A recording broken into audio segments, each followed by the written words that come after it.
rumah. Tidak ada suara. Faktanya, mereka sama sekali tidak siap untuk mengajukan pertanyaan kedua, dan mereka ingin menyingkirkan Zhang Ye di babak pertama. Tetapi dalam situasi ini, 7 atau 8 pewawancara saling memandang dan tidak tahu bagaimana cara mencetak skor. Jika Anda melihat kinerja wawancara di tempat, pemuda ini harus diberikan 100 poin, tidak, 200 poin tidak berlebihan. Selama 10 detik. Lebih dari 900 kata tidak tertulis. Dewa macam apa yang bisa melakukan ini? Baru saja setelah pewawancara mengajukan pertanyaan, mereka melihat Zhang Ye tanpa ekspresi dan mengira dia bodoh. Sekarang tampaknya mereka percaya diri, dan mereka bahkan tidak mempertimbangkan naskah 1000 karakter kecil ini sama sekali. Sebaliknya, pewawancara ini tampak sedikit bodoh. Namun, jika Anda memberi Zhang Ye skor penuh, itu berarti perekrutannya sudah mapan. Meskipun nilai tes tertulis pemuda ini tidak menonjol di antara lebih dari 20 orang yang lulus tes, jarak antara semua orang tidak besar, dan wawancara 80 poin untuk skor paling mematikan dianggap sangat tinggi. Jadi jika dia mendapat nilai penuh seperti ini, dia pasti akan menempati peringkat 2 teratas di antara lebih dari 20 orang. Namun, kondisi Zhang Ye tidak membuat mereka bahagia, penampilannya terlalu biasa. Bahkan pembawa acara radio tak berwajah pun sebenarnya harus menampakkan wajah mereka. Misalnya di beberapa kegiatan seperti di beberapa tempat umum, jika penampilan kurang bagus, penonton juga akan mempengaruhi semangat mendengarkan semua orang, sehingga faktor penampilan dan tinggi badan tidak bisa dihindari. Li Honglian ragu-ragu, si tua Zhao. Zhao Guozu menghela nafas dan berkata dengan sungguh-sungguh kepada Zhang Ye, Xiao Zhang, kamu bisa tahu dari ujian tertulis dan wawancara. Kamu adalah bakat yang langka, dan kamu lulus dari mata pelajaran yang serius. Kita seharusnya sangat disambut, pada kenyataannya, itu benar. Tapi Anda memilih jurusan yang salah. Saya tidak perlu mengatakan tentang penampilan Anda. Saya percaya bahwa guru universitas Anda seharusnya menilai Anda dalam hal ini. Industri penyiaran seperti ini. Mari kita buka pintu belakang untuk Anda. Tidak perlu menanyakan pertanyaan wawancara kedua. Stasiun radio kita masih memiliki banyak posisi. Selama itu posisi di belakang layar selain penyiaran, Anda dapat mengambilnya dan saya akan memberikannya kepada Anda secara langsung. Anda dapat melaporkan kepada Anda besok jika Anda mau. Benar-benar tidak mudah untuk bertahan di industri hosting, pikirkan tentang saya. Zhang Ye bahkan tidak memikirkannya, Guru, terima kasih atas kebaikan Anda. Saya tahu bahwa jalan ini sulit menurut persyaratan saya, tetapi saya hanya ingin melamar pembawa acara. Dia hanya bersikeras pada mimpinya, jika dia ingin mengubah karir. Zhang Ye melakukan pekerjaan lain lebih awal, dan tidak akan menunggu sampai hari ini untuk mencari pekerjaan. Zhao Guozu menghancurkan tangannya, anak ini, dia tidak mendengarkan nasihat. Li Honglian juga membentak, kamu yakin? Aku akan memberimu vaksinasi dulu. Pertanyaan wawancara kedua tidak akan lebih mudah dari yang pertama. Kamu mengira pada dasarnya itu tidak mungkin, nak, bukan karena kami sengaja mempersulit kamu, wawancara itu seperti itu. Kami akan memberikan pertanyaan sulit terkait sesuai dengan kondisi pemohon. Kondisi Anda benar-benar Anda bahkan tidak bisa melewati ambang batas penyelenggara siaran, jadi pertanyaan terkait akan sulit, yang berarti Anda harus menunjukkan lebih dari semua bakat manusia dapat menyembunyikan kurangnya kualifikasi Anda. Saya sarankan Anda mempertimbangkan kata-kata Direktur Zhao. Masih tidak mempersulit. Anda sengaja membuat segalanya menjadi sulit. Zhang Ye adalah orang yang sangat keras kepala, masih teguh, jangan pikirkan tentang itu, ajukan pertanyaan kedua. Li Honglian membenci besi dan menggelengkan kepalanya, dan juga marah, yah, saya orang yang bertanggung jawab atas frekuensi bahasa asing. Ada banyak bakat penyiaran bahasa Inggris di stasiun radio, dan selalu ada kekurangan orang-orang berbakat dalam bahasa Rusia. Niat awal saya untuk perekrutan ini adalah untuk merekrut seseorang yang memiliki dasar tertentu dalam bahasa Rusia. Jika Anda dapat menjadikan kami puisi modern dalam bahasa Rusia yang memuaskan kami, maka saya akan memberi Anda nilai penuh untuk hasil wawancara. Rusia. Masih menulis puisi dalam bahasa Rusia. Zhao Guozu menoleh untuk melihat wajah Li Honglian, dan tidak berkata apa-apa, dianggap sebagai persetujuan. Pewawancara lain tampak berbeda. Tangan Zhang Ye baru saja diekspos benar-benar membuat semua orang terdiam.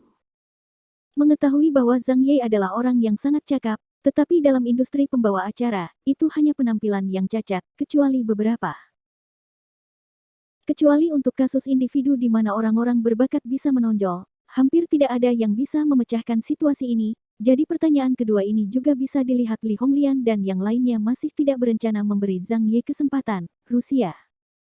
Resume Zhang Ye tergeletak di depan mereka. Mata pelajaran bahasa asing hanya menulis bahasa Inggris, dan universitas mengajarkan ini. Itu bukan jurusan bahasa asing. Bahkan seorang guru dari suatu mata pelajaran tidak akan bisa mengajar bahasa Rusia di waktu luang. Bahasa ini tidak baik untuk pihak lain, apalagi puisi. Dia tidak bisa mengatakan apa-apa. Apa yang dia lakukan? Zhang Ye mengantisipasi bahwa pertanyaan wawancara kedua tidak akan mudah, tetapi dia tidak mengharapkannya seperti ini. Dia bahkan tidak memberinya sedikit vitalitas. Dia masih kembali dalam bahasa Rusia. Zhang Ye bahkan tidak bisa berbicara bahasa Inggris dengan baik, dan dia hanya mencapai ujian kelulusan paling dasar untuk kelulusan. Bahasa Rusia omong kosong macam apa yang ada di sana? Lumpuh, hanya karena saya tidak terlihat baik, lebih sulit berjalan daripada yang lain. Akankah mereka begitu menderita karena perlakuan yang tidak adil dan membuat segalanya menjadi sulit? Mengapa? Menurut Anda mengapa saya tidak bisa melakukannya? Mengapa tidak ada yang memberi saya kesempatan untuk tampil? Saya ingin pameran. Apakah itu sangat sulit?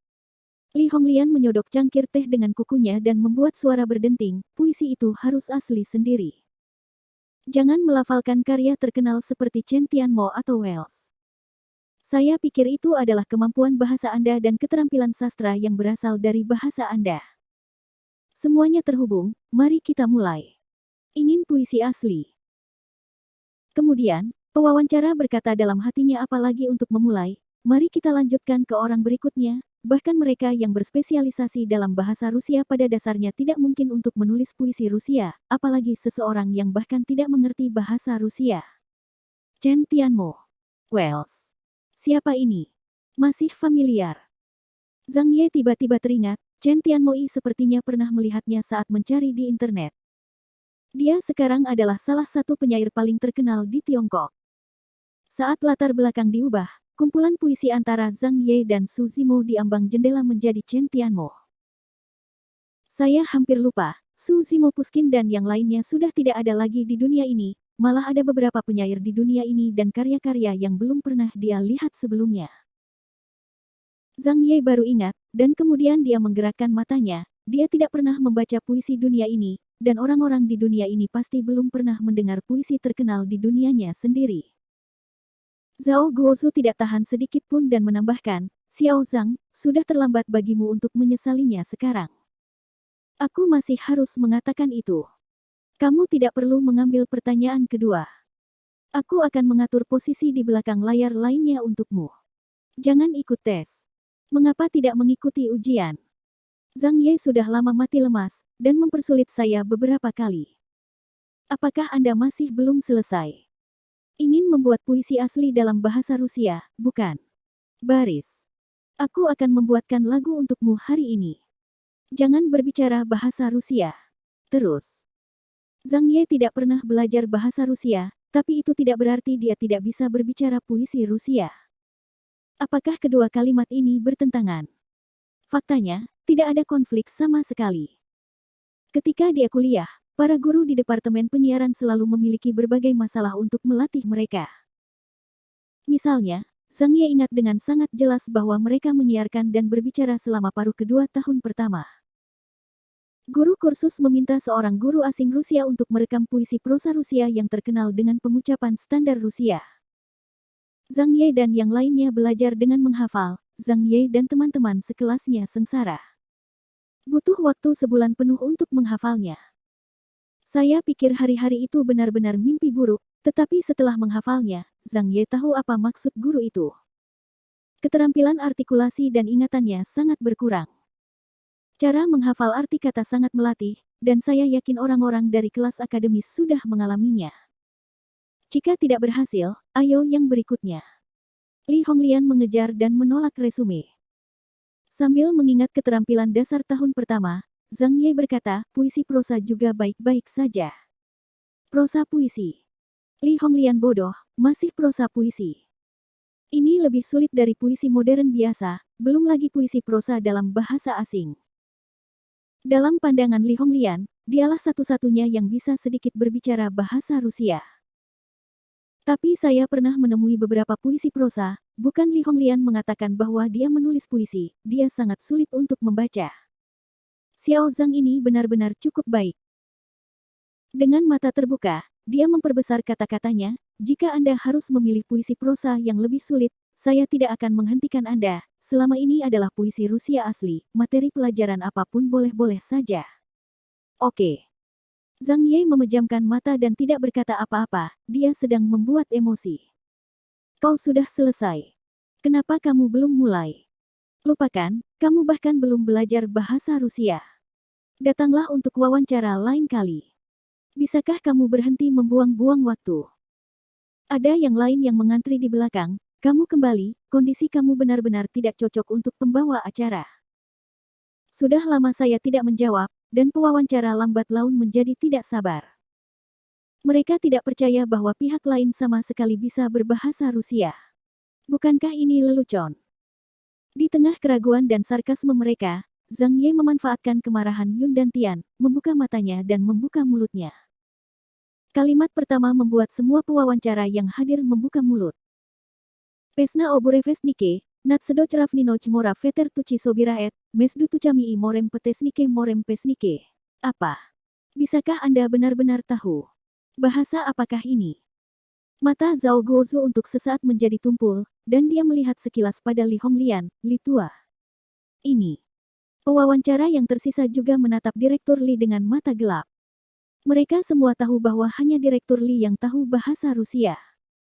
Tetapi setelah melihat-lihat, mereka menemukan bahwa Li Honglian bahkan lebih besar dari mata mereka, dan semua orang langsung mengerti tanpa berbicara. Aku akan menemui nenekmu. Anda benar-benar berbicara bahasa Rusia.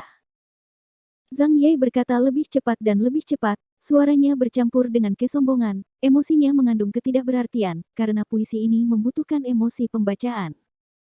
Haiyan, dari Gorky. Ini adalah puisi Rusia yang terkenal di dunianya, bahkan di buku teks sekolah menengah pertama. Puisi ini juga mengungkapkan emosi Zhang Ye pada saat tertentu sampai batas tertentu. Dia membacanya dengan sangat menyenangkan, terutama di bagian akhir. Singkatnya, dia hampir meraung.